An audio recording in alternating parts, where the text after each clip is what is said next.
জীবনে কে কি রোজগার করেছেন হিসাব মিলান না। আমার নবী বলেছে আদ-দুনিয়া ও মাজরাতুল আখিরা, দুনিয়াটা আখিরাতের বাজার, আখিরাতের জন্য কে কি বাজার করেছেন হিসাব মিলান। মরার আগে মইরা দেখেন আপনার কিছুই নাই, শুধু 3 টুকরা কাফন ছাড়া আর কিছুই আপনার নাই। সব সম্পদ ছেলেমেয়েরা বাদ করে নিয়ে যাবে। নবীজি চোখের পানি ছেড়ে ঘোষণা দিয়ে গেলেন, ও আব্দুল্লাহ আনসারী, তোদের জান্নাতের চাবি রোজগার হয়ে গেছে।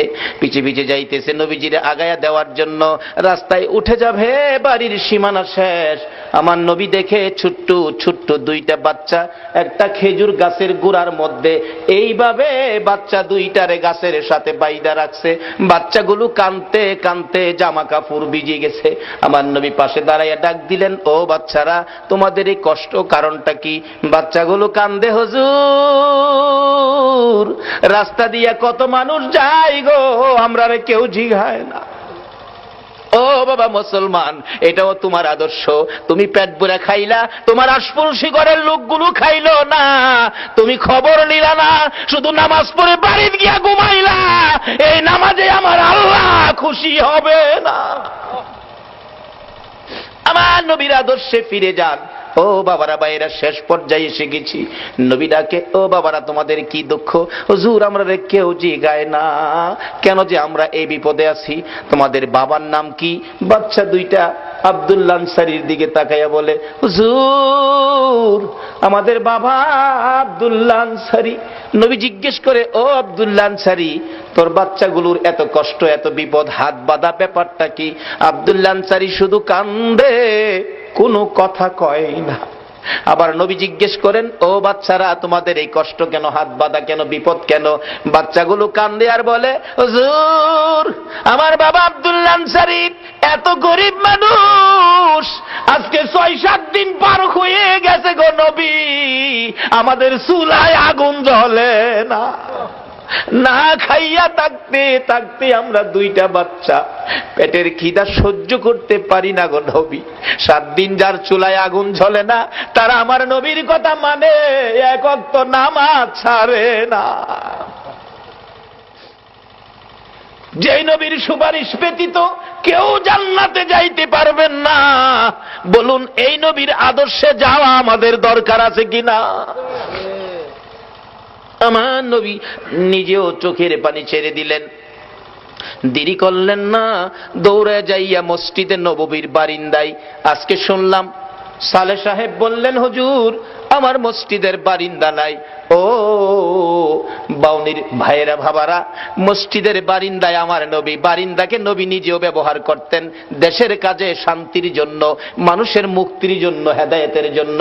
মসজিদের বারিন্দা আমার নবী ব্যবহার করতেন। মসজিদে নববীর বারিন্দায় যাইয়া আমার নবী 2টা চোখের পানি জর্জর করে ছেড়ে দিলেন। সাহাবীরা জড়ো হয়ে গেছে, কান্দে রে আমার নবী কান্দে। আল্লাহু আকবার বলুন। নবীর কান্না দেখি কেউ সহ্য করতে পারে না। ওমর তরবারি নিয়ে হাজির হয়ে গেছে। ইয়া রাসূলুল্লাহ, আমি ওমর বেঁচে আছি, বলুন কার দেওয়া ব্যথায় আপনার চোখের পানি আসছে, আমি ওমর তরবারি দিয়ে তাকে দ্বিখণ্ডিত করে দিব। আমার নবী বলেন, ওমর রে, আজকের চোখের পানি তরবারি দিয়া মুছতে পারবি না। মসজিদে নববীর বারিন্দায় দাঁড়াইয়া আমার নবী ডাকে। আবু বকর হাজির হয়ে গেলেন। ইয়া রাসূলুল্লাহ, আমি আবু বকর, যে আবু বকর 3 বার করে সর্পের দংশনে আপনি নবীর ভালোবাসায় জীবন দিতে রাজি, প্রয়োজন হলে আমি আবু বকর জীবন দিব। আমার নবী বলেন, আবু বকর রে, জীবন দিয়ে চোখের পানি বন্ধ করতে পারবি না। এইভাবে একের পর একজন আসতেছে, নবী কারো পক্ষে খুশি হয় না। একটু পরে দেখা যায় দূর থেকে আসতেছে হযরতে উসমান গনি রাদিয়াল্লাহু তাআলা। ও দনিরা, কে হবে গো উসমান গনি? হাসতেছে, চোখের পানিগুলো ছেড়ে ছেড়ে নবীজি কান্দে। উসমান গনি ডাকতেছে, হুজুর আমি উসমান গনি আসলাম। নবী গো, বলুন কিসের বিনিময় চোখের পানি মুছা যাবে? আমার নবী এইভাবে 2টা হাত বাড়াইয়া ডাক দিলেন, উসমান গনি রে আয়, আমি নবী তোর দিকে তাকাইয়া রইছি। মসজিদে নববীর বারিন্দায় আমার নবী উসমান গনির দিকে তাকিয়ে আছে। আমি জানি না আজকে বাউনির জমিনে আমার নবী মদিনার থেকে এই মসজিদের বারিন্দার জন্য কার দিকে নবী তাকাইয়া রইছে। উসমান গনি আয়, আমি নবী তোমার দিকে তাকিয়ে আছি। নবীজির সামনে দাঁড়াইলে উসমান গনি ডাকতেছে, ইয়া রাসূলুল্লাহ, বলুন কিসের বিনিময় আপনার চোখের পানিগুলো মুছতে পারি? আমার নবী কান্দে, উসমান রে, পারবিনি ইহুদির বাড়ির খেজুর গাছটা আমারে কিনা দিতে? আমি নবীর চোখের পানি বন্ধ হয়ে যাবে। যায়া দেখ আমার আব্দুল্লাহ আনসারীর 2টা বাচ্চারে কি কষ্ট দিয়ে রাখছে। 7 দিন চুলায় আগুন নাই রে, এই খেজুর গাছের খেজুর টুকাইয়া বলে খাইছিল। গাছটার মালিক ইহুদি, 2টা বাচ্চারে গাছের সাথে বাইধা রাখছে। একটা দৌড় মারছে উসমান গনি রাদিয়াল্লাহু তাআলা। কারা গো এই মসজিদের পক্ষে আছো? এটাই হবে আমার আল্লাহর পক্ষ, এটাই হবে আমার নবীর পক্ষ। যারা মসজিদের পক্ষ থাকবে আমার নবী তাদের পক্ষে থাকবে, যারা মসজিদের বারিন্দার পক্ষে গো আমার নবী তাদেরকে না লইয়া ফুলসিরাতের ফুল নবী পার হবে না। উসমান গনি ডাকি, ইয়া রাসূলুল্লাহ, কথা দিলাম খেজুর গাছ না নিয়ে আমি আসবো না। ডাকতেছে, ইহুদি বাড়িতে আছো? জি। খেজুর গাছটা বিক্রি করে দাও। ইহুদি কয়, বাড়ির খেজুর গাছ বিক্রি করবো? কান্দে উসমান গনি, রে ইহুদি, নিষেধ দিস না, আমার রাসূল কান্দে রে এই গাছটার জন্য। আজকে যা চাইবি তা পাইবি, বিক্রি করতে হবে। ইহুদি কয়, সুযোগ যখন পাইছি একটা গাছের বিনিময় মনের মতো লওয়া লমু। ও উসমান গনি, তোমার 100 খেজুর গাছের একটা বাগান, 100 খেজুর গাছ সহ বাগানটা যদি আমারে দিয়ে দাও আমি একটা গাছ তোমারে দিব। উসমান গনি একটা চিৎকার মারছে, ইহুদি, মাত্র 100 খেজুরের গাছ চাইছস রে? আবার রাসূল কান্দে। রাসূল খুশি করার জন্য আজকে যদি আমি উসমান গনির সকল সম্পত্তি চাইতি, একটা গাছের বিনিময় আমি উসমান গনির সব তোরে দিয়ে দিতাম। ও বাবারা ভাইয়েরা, এই রাসূল খুশি করার জন্য সকল সম্পত্তি দিয়ে উসমান গনি একটা খেজুরের গাছের দলিল নিতে রাজি। ইহুদি বলেন 100 গাছ দিলেই হবে। 100 গাছের দলিল দিলেন উসমান গনি, একটা গাছের দলিল দিলেন ইহুদি। এই দলিল নিয়ে রাসূলের সামনে হাজির। আমার নবী চোখের পানি জর্জর করে ছেড়ে দিলেন, উসমান গনি রে, আমি কথা দিলাম রে, তোরে না লইয়া আমি নবী জান্নাতে যাব না।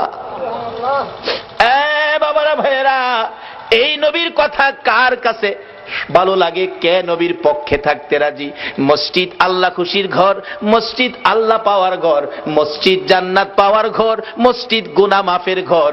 এই মসজিদের বারিন্দার জন্য আমি আপনাদেরকে নিয়ে দোয়া করব। দোয়ার আগে 5টা মিনিট অনুরোধ হলো, আমি আপনাদের মেহমান, কেউ উঠবেন না। যদি উঠেন আমি কষ্ট পাবো। মোহব্বতে আর একটু দুরূদ শরীফ পড়ুন। আল্লাহুম্মা সাল্লি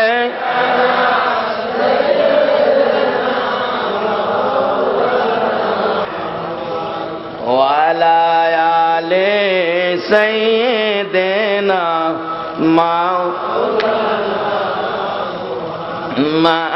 আল্লাহুম্মা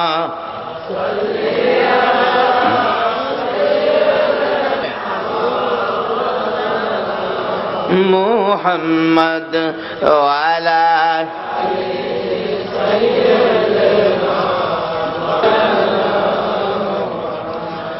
নবীর মায়া ছেড়ে মানুষ কোথায় আছো বুঝি না,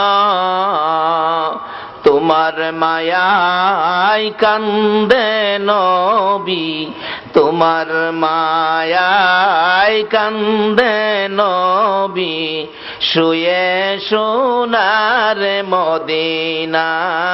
আল্লাহুম্মা সাল্লি সাইয়্যিদিনা মাওলানা মুহাম্মদ ওয়া আলা আলি সাইয়্যিদিনা।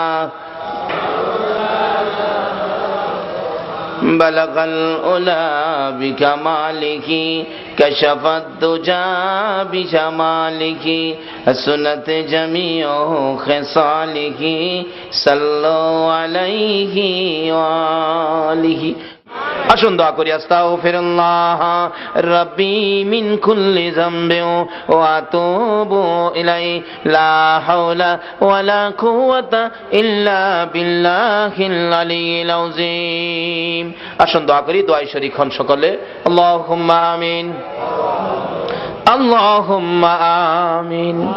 ربنا ظلمنا أنفسنا وإن لم تغفر لنا وترحمنا لنكونن من الخاسرين رب ارحمهما كما ربياني صغيرا রব্বুল আলামিন, জানি না কিভাবে ডাকলে খুশি হইবা, জানি না কিভাবে ডাকলে জীবনের গুনাহ ক্ষমা দিবা। মাবুদ রে, বেবুদ শিশুর মতো দুটো করে হাত বাড়াইলাম। জান্নাতের বাগানে বসে মসজিদের পক্ষ থেকে আয়োজিত মাহফিলে জান্নাতি মেহমান লইয়া আমি গুনাহগার হাত বাড়াইলাম। মাবুদ, মায়ার নজরে তাকাইয়া দেখো কত নাইবে নবী আলেম ওলামারা হাত বাড়াইছে। মাবুদ রে, সাদা দাড়িওয়ালা মুরব্বী বাবারা হাত বাড়াইছে, খালেদ বিন ওলীদের মতো যুবকেরা হাত বাড়াইছে, পর্দার আড়ালের মা বোনেরা হাত বাড়াইছে। এই মাহফিলের সঙ্গে তুমি এই হাতগুলি কেমনে খালি ফিরাইবা গো আল্লাহ? মাবুদ, এই মাহফিলের উসিলাই, এই মাহফিলে যারা হাত বাড়াইছে, আমি নেককার বুঝি না, গুনাহগার বুঝি না, মেয়ে বুঝি না, পুরুষ বুঝি না, আজকের জন্য নামাজি বুঝি না, বেনামাজি বুঝি না, যারা এই হাত বাড়াইছে গো, আমাকে সহ সকলের জীবনের গুনাহগুলো ক্ষমা করে দাও। মাওত, ক্ষমা চাইলাম, জীবনের গুনাহ ক্ষমা যদি না করো, কবে জানি মৌতের চিঠি দিয়ে আজরাইল পাঠাইয়া দাও, কবে জানি গর্তে বাহির করবে রে, আর ঘরের ভিতরে নিবে না। উঠানের কিনারে পর্দা টানাইয়া জীবনের শেষ গোসল করাবে রে। আদরের সন্তানেরা ঘরের বারিন্দায় দাঁড়ায়া দাঁড়ায়া কাঁদবে আর ডাকবে, বাবা গো, পর্দার ভিতরে কিসের গোসল করো গো বাবা? মা টাইনা টাইনা বুকে জড়াবে, আইরে আমার এতিম, আজকাল থেকে তোমরা এতিম হয়ে গেছো। মাউত, এতিমের ঘটনা বলতে গেলে কলিজা মানে না রে আল্লাহ। আমার বড় ভাই 5টা বাচ্চা এতিম করে কবরে। বাড়িতে গেলে আমার ছেলেরা দৌড়াই আসে, আব্বু আইছে। আমার ছোট্ট একটা ভাতিজা দৌড়াই আইসা দাঁড়াইয়া, তাকে কিছু কয় না। জিজ্ঞেস করি, বাবা কি চাও, কি লাগবে, কি দরকার বলো। চোখের পানি ছেড়ে কান্দে। কেন কান্দো বলো না? আমারে ডাইকা ডাইকা কয়, চাচা গো, আপনি তো 1 দিন 2 দিন পর পর বাড়িতে আসেন। চাচা, আমরা আব্বা কই গো চাচা, আমরা আব্বা কি আর জীবনে বাড়িতে আসবে না? মাউত, এইভাবে কবে জানি কার সন্তানেরা এতিম হইয়া যায়, কবে জানি কার বিছানা খালি হইয়া যায়। ওই দিন আসার আগে তোমার ঘর মসজিদের পক্ষ থেকে আয়োজিত মাহফিলে আমরা যারা হাত বাড়াইছি গো, ফিরাইও না, ঘুরাইও না, আমরা তুমি মাফ করে দাও। আল্লাহ, জীবনের গুনাহ মাফের আসার দরখাস্তের পর আরেকটা দরখাস্ত করি, তুমি কিন্তু রাগ হইও না। আমি জানি না হাজার হাজার মানুষ এত রাত পর্যন্ত বসে হাত বাড়াইছে, টাকা চাইলে লোকেরা জায়গা, আজকে লোকগুলো গেল না, বসে রইল। আমি জানি না রে, কার মনে জানি কি দুঃখের পাহাড়, কার মনে জানি ব্যথা। হুজুর, আমরার মা নাই গো, মা নাই। কার মনে জানি ব্যথা, বাবা নাই গো, বাবা নাই।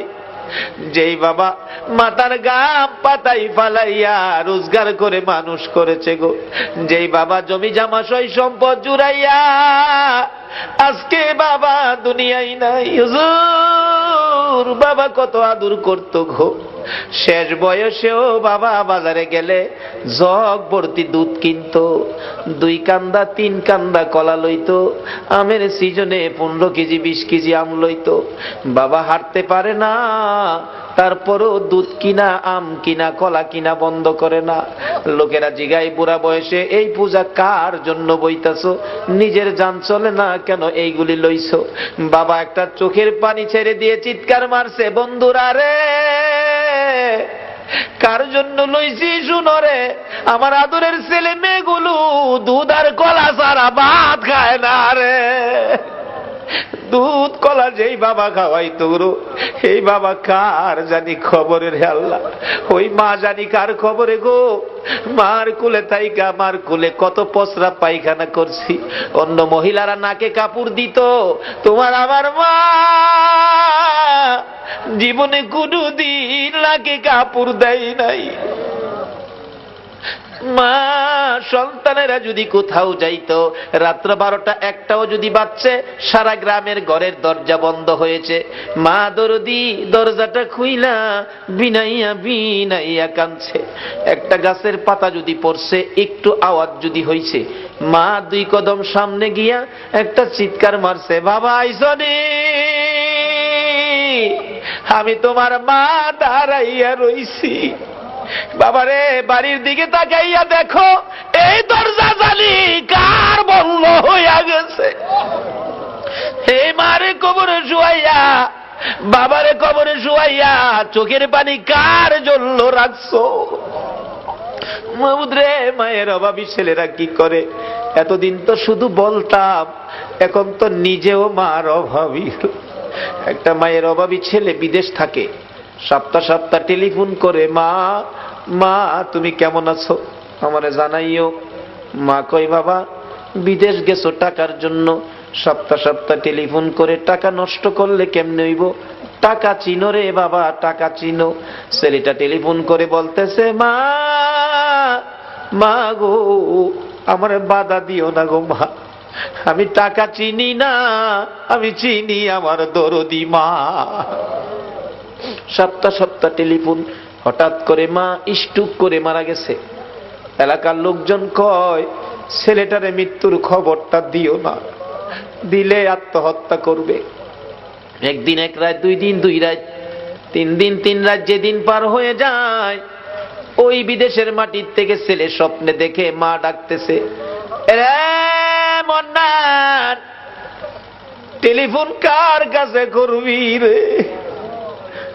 মা কইয়া কারে ডাকবি রে বাবা, আমি তোর মা কবরে চলে গেছি, আর আমারে পাইবি না। আইলি না, আমারে মা কইয়া ডাকলি না, মার দেখা আর জীবনে হবে না। ঘুম থেকে উঠে মা মা কইয়া কাঁদতেছে। বন্ধুরা বলেন, কি হলো তোমার? আমি স্বপ্নে দেখেছি মা নাই, দেশে থাক, দেশে আর চাকরি করব না, দেশে চলে যাব।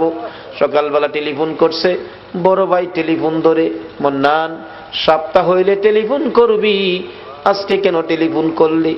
ভাই আমি স্বপ্নে দেখেছি আমার মা নাই গো। ভাই আগে সত্য করে কও, আমার মায়ের খবর কি? খবর যদি না কও, আমি কালকেই বাড়িতে চলে আসব। মায়ের কাছে দাও, মায়ের সাথে কথা বলবো।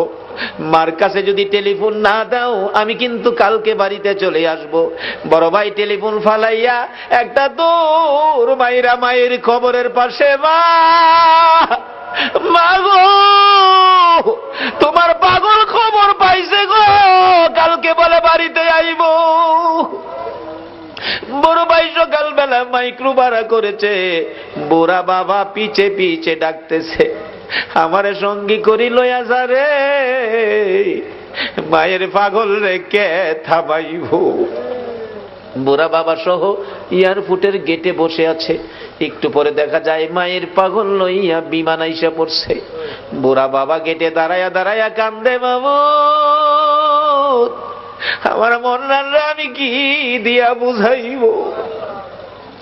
মালামাল সহ গেট পার হইয়া দৌড়ে বড় ভাইয়ের গলায় ধরছে, ভাই ভাই আমার মা আইছে গাড়িতে, মা আছে ভাই। ভাই শুধু কান্দে, ভাই গো আমি স্বপ্নে দেখেছি আমার মা মারা গেছে, তুমি কান্দো, ব্যাপার কি কও না গো ভাই। ভাই কিছু কয় না, শুধু কান্দে আর কান্দে। দৌড়ায় বাবার পায়ে পড়ে গেছে। বাবা, বাবা, আমি স্বপ্নে দেখেছি মা নাই, তাড়াতাড়ি চলে আসছি, ব্যাপার কি, খবর কি, কও না। বাবা ধৈর্যের সহিত বলতেছে, মন্নান আয় গাড়িতে, বাড়িতে যায় দেখবি তোর মা কেমন আছে। গাড়ি টান দিলে একটু পরে বলতেছে, মন্নান বাবা গো, মা মরে গেছে, স্বপ্নে দেখে চলে আসছি, কিছু আনতে পারি নাই, শুধু মায়ের জন্য একটা স্বর্ণের চেন আনছি গো বাবা, এই চেনটা তুমি মার কাছে বুঝাইও। বাবা কান্দে, বাবু এই চেন আমি কার হাতে দিব? মন্নান রে, এই চেনটা তোর কাছে রাখ, তুই তোর মার হাতে বুঝাইয়া দিস। বাড়ির কাছাকাছি মাইক্রো গেলে দূর থেকে মন্নান তাকাইয়া দেখে বাড়ির গেটের সামনে রে শত শত মহিলারা কান্দে, একজন আরেকজনকে ডাকতেছে, দেখা যায় রে মায়ের পাগল আইসা পড়ছে। মোল্লাল বারবার জিজ্ঞেস করে, বড় ভাই এত মহিলা কান্দে, ব্যাপার কি, কি হয়েছে নতুন করে? কিন্তু বড় ভাই গো, এত মহিলা কান্দে, আমার মারে তো দেখা যায় না। বড় ভাই আর কথা কয় না, গাড়িটা থামলে দরজাটা খুলছে। মন্নান তাকায়া তাকায়া দেখে মা কই, মারে দেখা যায় না। অন্য মহিলারা গাড়ি ঘেরাও করে ডাকে, মন্নান আইসো, মা কইয়া কারে ডাকবি রে? মন্নান গাড়ির থেকে নাইমা দরজাটা খুলে গেটে দাঁড়াই একটা চিৎকার মেরে ডাক মারছে, মা, মা, মা তোমার পাগল আইছে গো মা। কে দিবে ডাকের জবাব? দৌড়াইয়া বাড়ির ভিতরে ঢুকছে। যেই রুমে মা থাকতো, রুমের দরজায় ডাকতেছে, মা তুমি কি অসুস্থ, কেন দরজা খুলো না? ধাক্কা দিয়ে দরজাটা খুইলা দেখে রে মায়ের বিছানা চিরতরে খালি। মার বিছানা খালি বালাইয়া কে জানি হাত বাড়াইয়া কান্দে রে আল্লাহ। বাবার বিছানা খালি, কে জানি হাত বাড়াইয়া কান্দে। এই চোখের পানি দেখলে তোমার মায়া লাগেনি, তোমার দয়া লাগেনি? আর দেরি করো না, এই মুহূর্তে ওই সকল মা বাবার কবরগুলো জান্নাতের বাগান বানাইয়া দাও। আল্লাহ গো, মা বাবা যার দুনিয়াতে আছে হায়াত বাড়িয়ে দাও। মা বাবা কেমন জিনিস বুঝার তৌফিক ছেলে মেয়েদেরকে দান করে দাও। আল্লাহ দাদা দাদি, নানা নানি, শ্বশুর শাশুড়ি, আলিয়া ওলাদ, বংশধর, মই মুরব্বী, পাড়া প্রতিবেশী, খানদানবাসী, মহব্বতী, খাস করে বাউনির জমিনের নিচে, এলাকার জমিনের নিচে, তামাম পৃথিবীর জমিনের নিচে যত মোমেন মোমেনাত ঘুমিয়ে আছে, সকলের কবর জান্নাতের বাগান বানায়া দাও। আল্লাহ কাজ করে এই মসজিদের পক্ষ থেকে এই মাহফিলের আয়োজন যারা করেছে, মাহফিলে যারা সাহায্য সহযোগিতা করেছে, দূর দূরান্ত থেকে যারা মাহফিলে আসছে, সকলের বংশধর মই মুরব্বী যারা কবরে মাফ করে দাও। মাবুদ, আমাদের মধ্যে যারা অভাবী, অভাব দূর করে দাও। আমাদের মধ্যে যারা বিমারি, বিমার শেফা করে দাও। যারা ঋণগ্রস্ত আছে, ঋণ থেকে উদ্ধার করে দাও। যারা বিপদে আছে, বিপদ থেকে মুক্ত করে দাও। যারা নামাজি, নামাজ কবুল করে লও। যারা নামাজ পড়ে না, নামাজের বুঝ দান করে দাও। যারা ব্যবসা করে, ব্যবসায় বরকত দাও। যারা চাকরি করে, পদোন্নতি দান করে দাও। যারা গৃহস্থী করে, জমির ফসলে বরকত দাও। যারা বিদেশ থাকে, অনেক বিদেশি ভাইদের বাবা দুয়ার দরখাস্ত করছে গো আল্লাহ, বিদেশি সকল ভাইদেরকে তুমি হেফাজতে রাখো গো আল্লাহ। যারা